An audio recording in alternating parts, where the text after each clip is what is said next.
power steering sounds like this.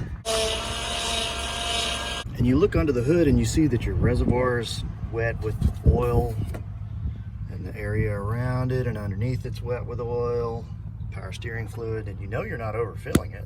It could be as simple as what I'm about to show you. This is your power steering pump. You can tell because it's a power steering pump. It's got an O-ring that seats this hose to the housing. It's got another O-ring that seats this hose to the housing. And what we're going to do today is replace these little O-rings. So I'm going to start by popping this cap off of here. What I'm going to do is pull this hose off and stick it in there so it doesn't leak all over the place. At least as best I can keep it from leaking all over the place. Pull that clamp back so that it's off the flange. Pull it up and put it in the pump reservoir. Pop it in the reservoir. Just leave it there till we get done. Let's clean up this oil so it doesn't degrade our belt.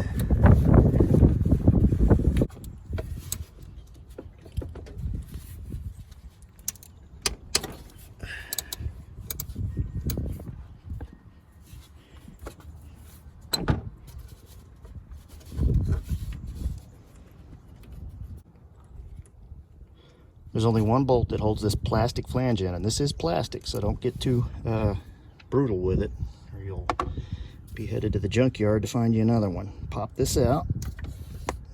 All right. There's an O-ring in there that seals this. Now we're going to fish that out. Remember this? One of my all-time favorite tools. There it is. Get the idea? If that's not sealing correctly, it allows this system to suck air into your hydraulics. And the pump whips that air with your hydraulic oil, causes it to foam. And when it foams up, you've increased the volume of the oil, that overflows your reservoir. That's how your reservoir keeps overflowing, even though you're pretty sure you didn't overfill it. Put the bolt back in.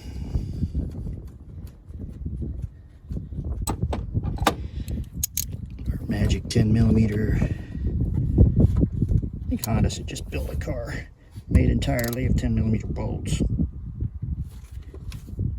That's that. Now let's get these other two. Pop that one loose. Pop that one loose. This hose gets a slightly larger O-ring.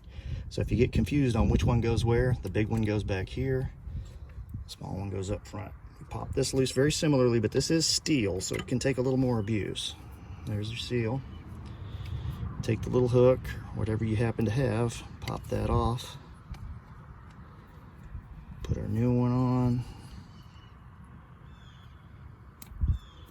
Put it back in.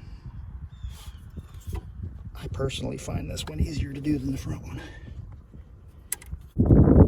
So you see, guys, it's just not a difficult repair to make. And it might save you lots of money on replacing your power steering pump prematurely.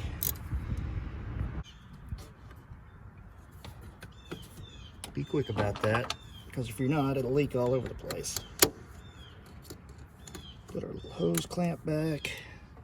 That's it, guys. How long did that take? Just a couple of minutes, right? And because mine's been doing so much leaking, I've been overfilling it. So I'm going to use this turkey baster to remove some of the fluid and get it down to the proper level.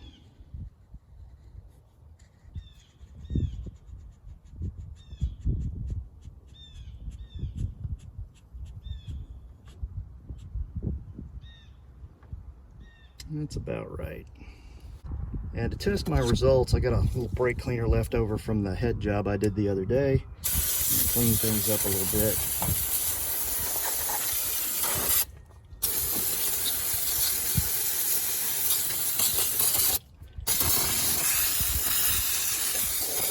I hear people cringing right now. Maybe rightly so. Brake cleaner is some harsh stuff.